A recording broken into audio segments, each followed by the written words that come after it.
Is it possible that there's a whole section of society who are able-bodied people and drive cars, those are kind of important people, and everybody else doesn't really count or comes second? Big time. I mean, again, it goes back to enforcement. It's make way day should be every day. It shouldn't be just one particular day.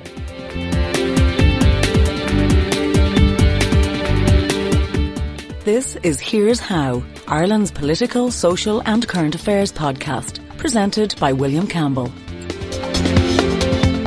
Thank you for downloading episode 128 for the 19th of December 2021. In the last podcast, I talked to Professor Norman Fenton, the Professor of Risk Information Management at Queen Mary University of London. He takes a position that could fairly be described as opposed to COVID vaccines, COVID lockdowns, and pretty much everything else that he calls the official narrative to do with the SARS-CoV-19 virus. We had a lot of feedback on that podcast, to say the least. Some of that feedback was around my interviewing style. People complained that I didn't allow Professor Fenton to speak enough, that I interrupted him too much. There are a couple of things to say about that. Firstly, it's certainly true that I interrupted him more than I usually do in interviews with other guests. Secondly, despite that, there were 5 occasions in the podcast where Professor Fenton spoke for between 1.5 and 2 minutes, completely uninterrupted. Given that a typical Morning Ireland interview might be 3 or 4 minutes in total, questions and answers altogether, I think that indicates that he had ample opportunity to get his points across. But the more important thing to say is that, having listened back again since we put that podcast out, I think I was completely justified in interrupting him when I did. In fact, not only do I think I was justified, I would say that if I hadn't interrupted, and interrupted straight away, I would have been clearly in the wrong. The reason I say that is because I interrupted when the guest said things that were straight up false. I don't mean here something that I disagree with. I don't mean a flawed analysis that I might debate. I mean a plain and simple, externally verifiable, real-world fact.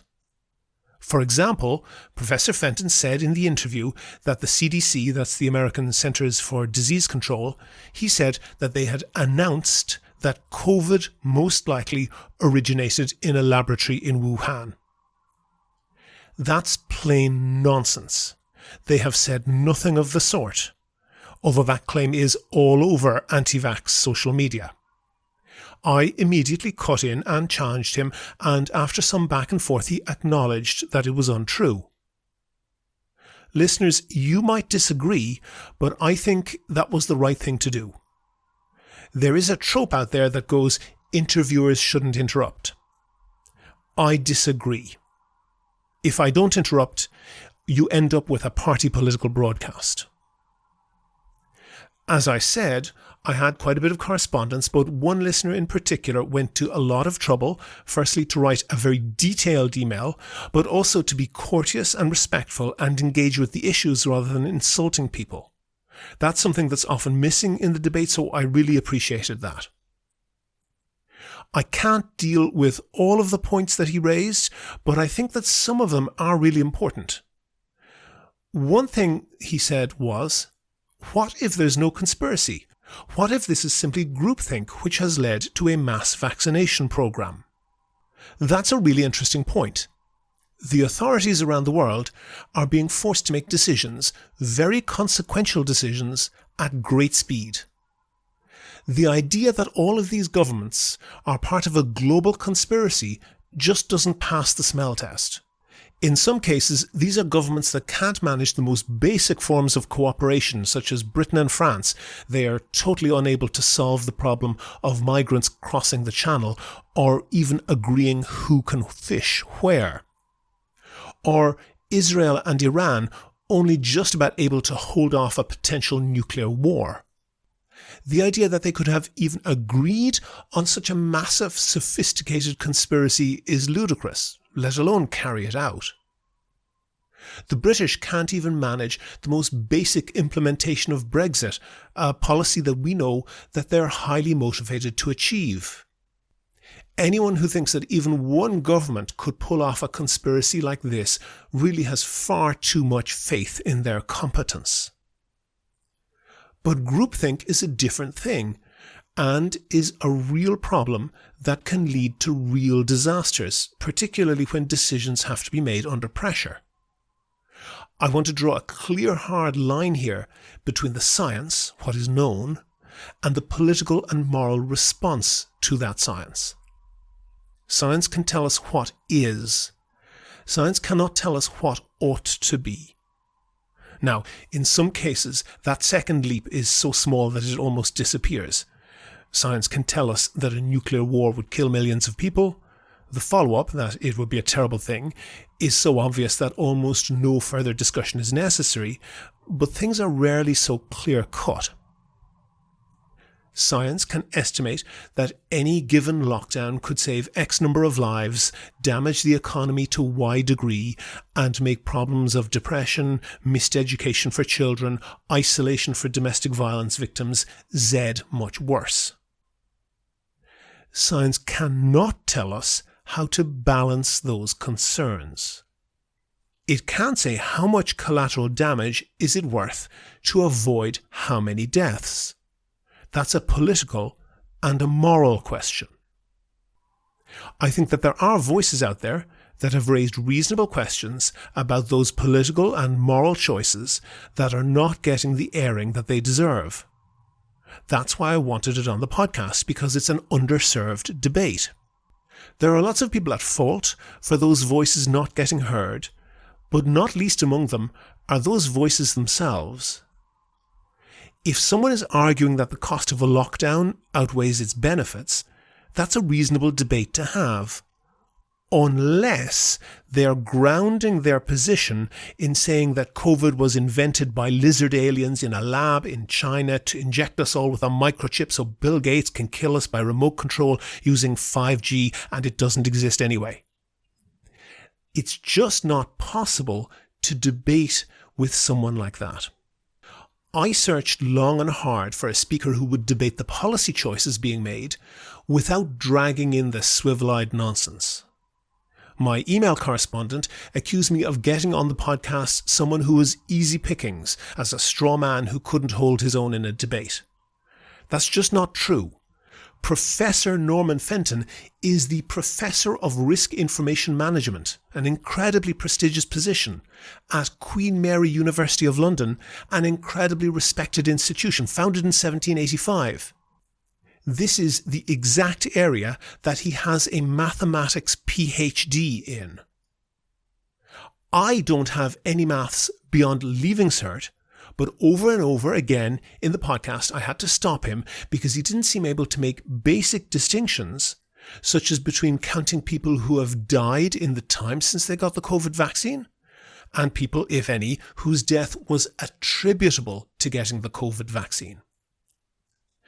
And before anyone accuses me of strawmanning there, that entire list, that COVID was invented by lizard aliens in a lab in China to inject us all with microchips so Bill Gates can kill us by F5G remote control, all of that, not all together obviously, but all of that was within 1 or 2 clicks of the Twitter feed of Professor Norman Fenton, the Professor of Risk Information Management at Queen Mary University of London. But, like I said the last time, I'm not an expert, so if I get anything wrong, I'm happy to receive any corrections. And if someone can debate the policy without going into all the insanity, I'd be delighted to hear from you. In a moment, we'll have a couple of interviews, but first I want to thank all of my donors on Patreon. I really appreciate everyone who donates on Patreon. For the people who don't know, Patreon is a web service that allows you to donate €1 or €2 per podcast or per month.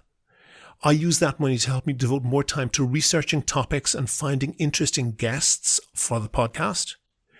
If you think that you could do the same as the other donors, there's details on the website and at the end of the show. Do you agree? Do you disagree? Follow at Here's How Podcast on Twitter and like Here's How on Facebook for updates on each show's contents.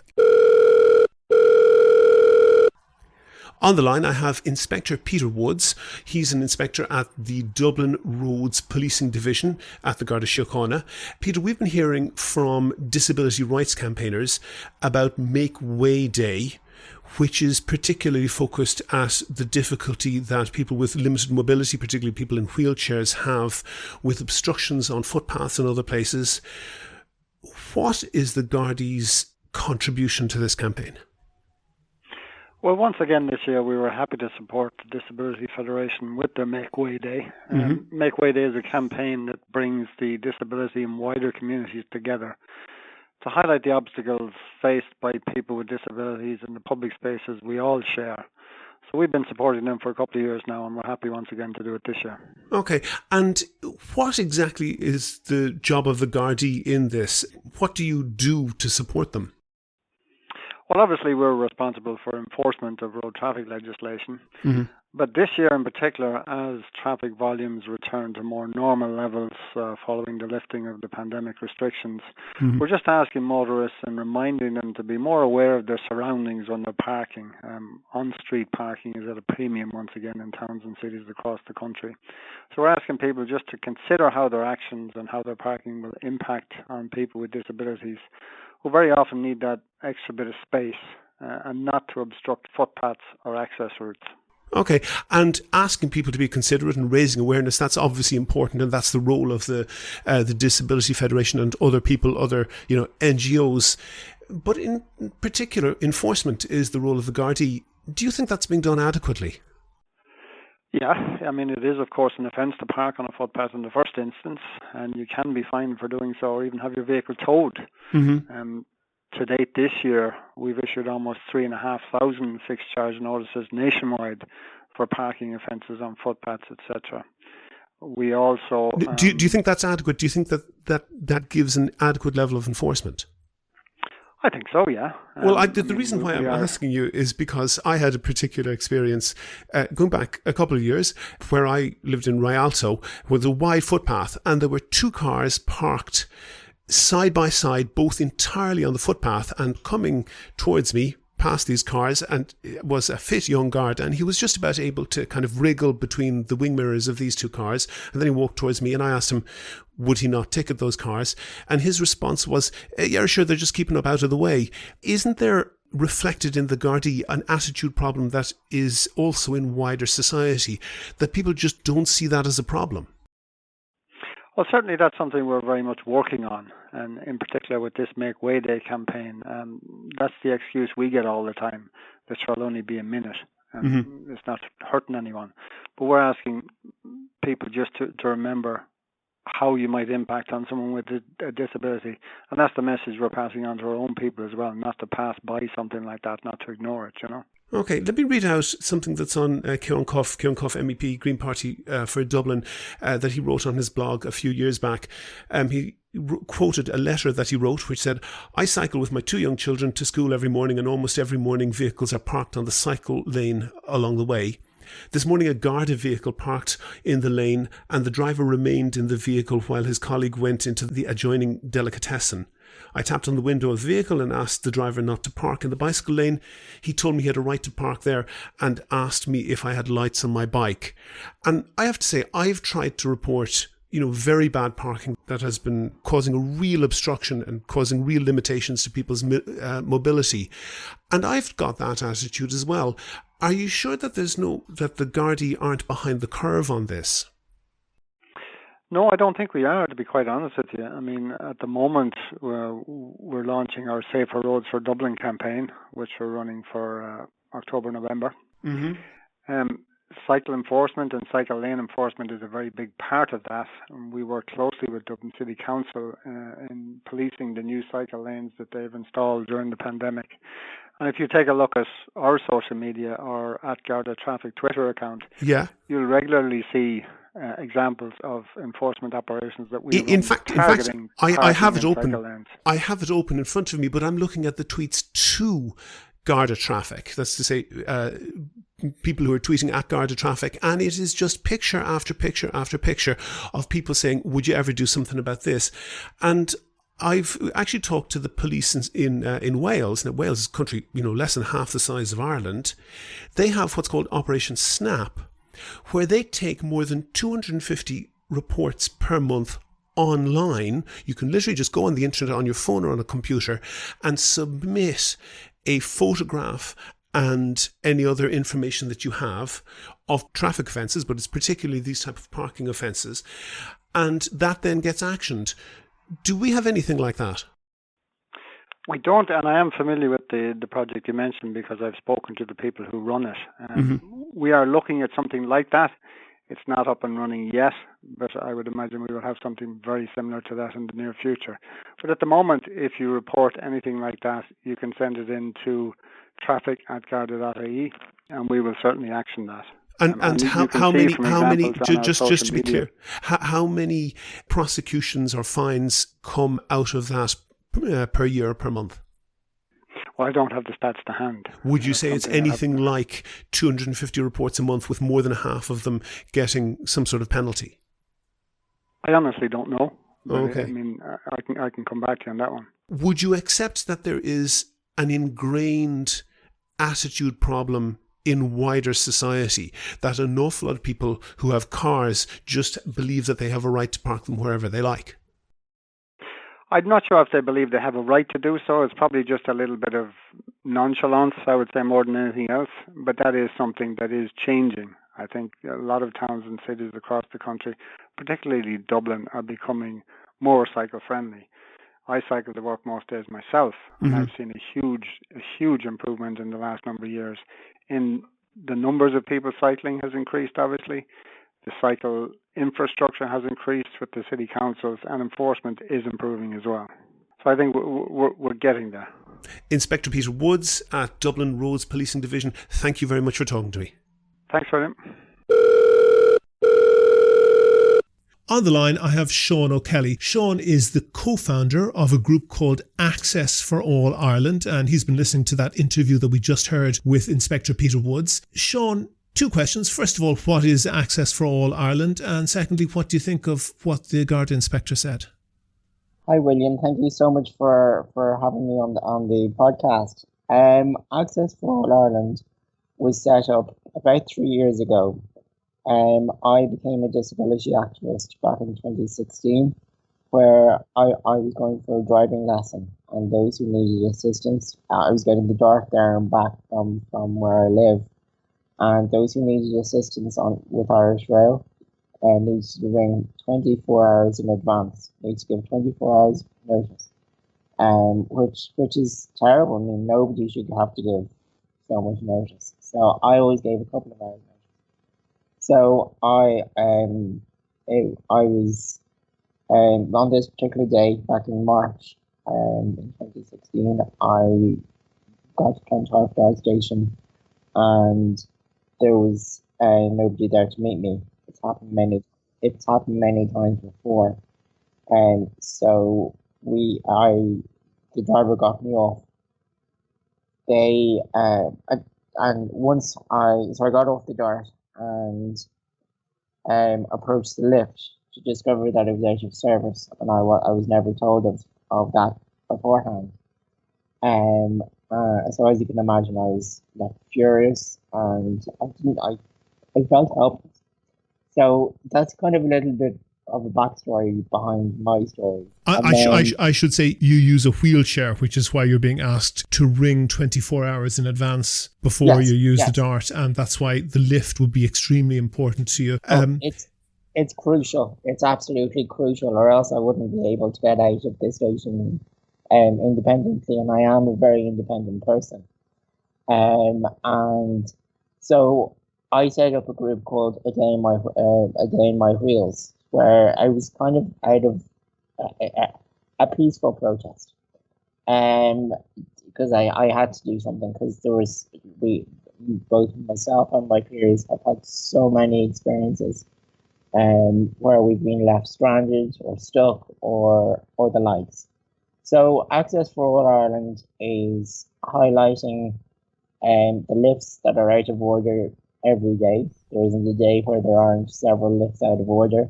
I've seen this. I've seen this because I've been following you and some other people on Twitter. Literally, not a day goes past when every lift on the Dart is working. That's bad enough if you're pushing a pushchair with a kid or you've got 3 armfuls of shopping. If you're using a wheelchair, that basically means you're blocked off. Oh, big time! It's literally, it's an equivalent of putting a brick wall right in front of us, which is wrong. So we continue to highlight all the lifts that are out of order every day online, but we've gone into other aspects of, call it, inequality, particularly during COVID, where I'm not sure if you saw it, William, on all the pictures online of pharmacists putting their tables and chairs. I mean, fair enough, there was outdoor dining, but we saw a lot of pharmacists putting their tables and chairs on disabled parking spaces, which is again is a big no. And also this whole area of parking on footpaths. And that's again what Make Way Day is. And to go back to your second question, I did hear the piece from Peter Woods, and I think it's a fantastic initiative and Operation Enable, but I feel it needs to be rolled out more, in terms of the local county councils need to make more enforcements towards it. Because while yes, it's being done, I believe in some areas, it's not done in all areas. And it's like there's a group in the South Dublin area that highlight it nearly every day in their area. And it needs to be highlighted more and more enforcement, be them fines or there's the idea of clamping someone who has done wrong in terms of blocking a footpath or the likes, creates a barrier even more, because it's just highlighting, like I said, that highlighting the barrier even more. Okay, one thing I'll ask you to do before we go on is to just very gently hold that microphone on the cable towards the front of your face so that we get kind of a better audio quality on your thing. Yeah, that's much better. And then one thing I really want to kind of talk to you about this is the attitudes, and these attitudes go right across society, but of course the Garda Síochana is part, they're all members of society as well. Is it possible that there's a whole section of society who are able-bodied people and drive cars, those are kind of important people, and everybody else doesn't really count or comes second? Big time. I mean, again, it goes back to enforcement. It's Make Way Day should be every day. It shouldn't be just one particular day. I feel there is a slight them in us. Again, it's an attitudinal thing. Where those who are, I mean, I don't really want to be ageist here, but those who are younger have more awareness around disability, and which I'm all for. And I mean, I would love to see disability awareness being rolled out as a school subject in the curriculum, because we are living in a diverse world, and it's getting more diverse every year. So that diversity is also disability inclusion, and I'd love to see that, definitely. And can you, for maybe people who don't have the disability that you have and, maybe don't know anybody who's like that, can you give people a word picture of the degree of difficulty that can cause for you when, for example, people park on a footpath, or when maybe a restaurant covers an entire footpath with tables and chairs? What does that mean to your life? So I've had one particular experience where I was in town, and as you can imagine, town is as narrow footpaths as it is. Mm-hmm. So I was in, I think it was a Temple Bar area, which for wheelchair users is a big no-go area because it's got cobbles, and unless wheelchair users want their teeth taken out, that's not what we really want. Mm-hmm. So I on this particular occasion, I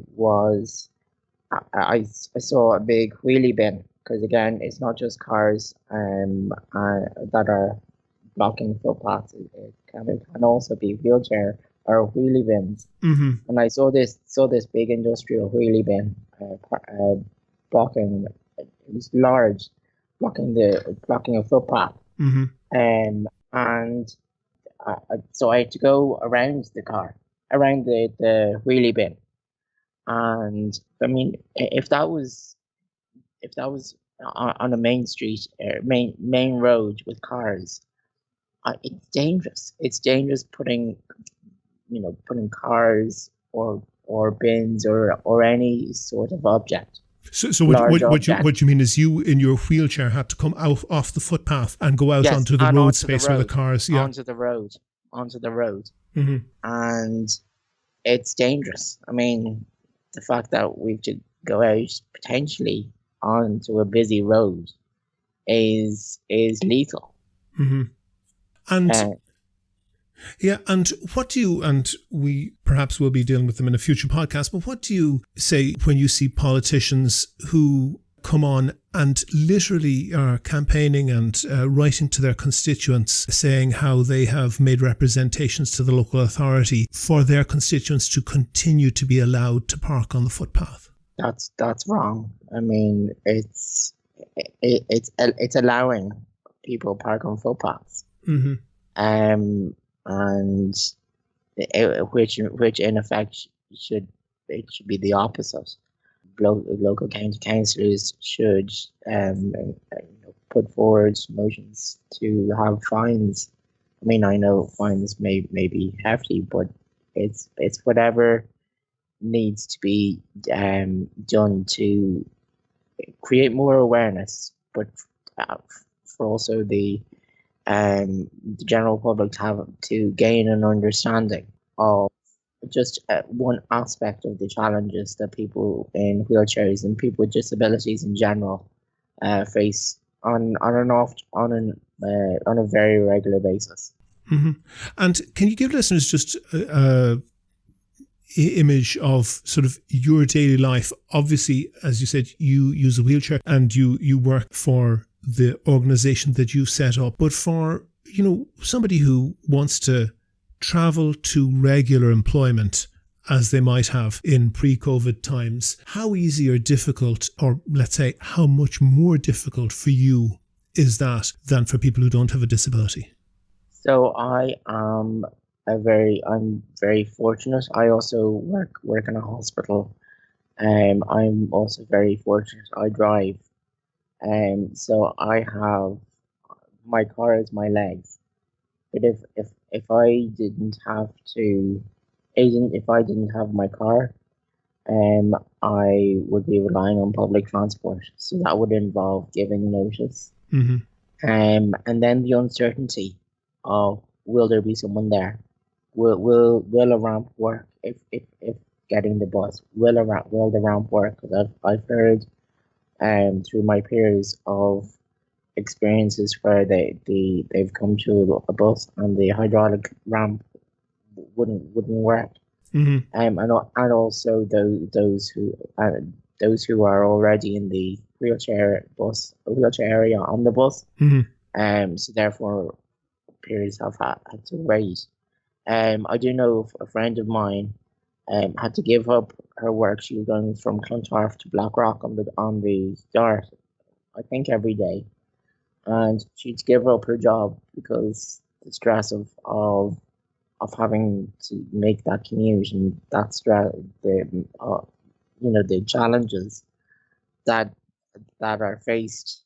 She just had to give up her job, and we really shouldn't have to give up our job due to stress of the system, and in order to accommodate us. Seán O'Kelly, co-founder of Access for All Ireland, thank you very much for talking to me. Thank you so much. Do you agree? Do you disagree? Here's How is Ireland's political, social and current affairs podcast. Go to the website for sources and references from the show. And while you're there, you can like the show on Facebook, follow the show on Twitter at Here's How Podcast, and follow Seán O'Kelly at Access for All 7. And get in touch with me if you can suggest a guest or topic for the next show. Thanks again to all of the patrons on Patreon. Their donations allow me to devote time to research and finding interesting guests. And if you could do the same as them and donate €1 or 2 per podcast or per month, please do go to patreon.com/here'show. That link is on the website. Also there you can find out how to subscribe to the podcast for free on your computer, on your phone or by email. All that information is at www.here'show.ie. The Here's How podcast is produced and presented by me, William Campbell. The assistant producer is Kevin Wolf. Thank you for listening.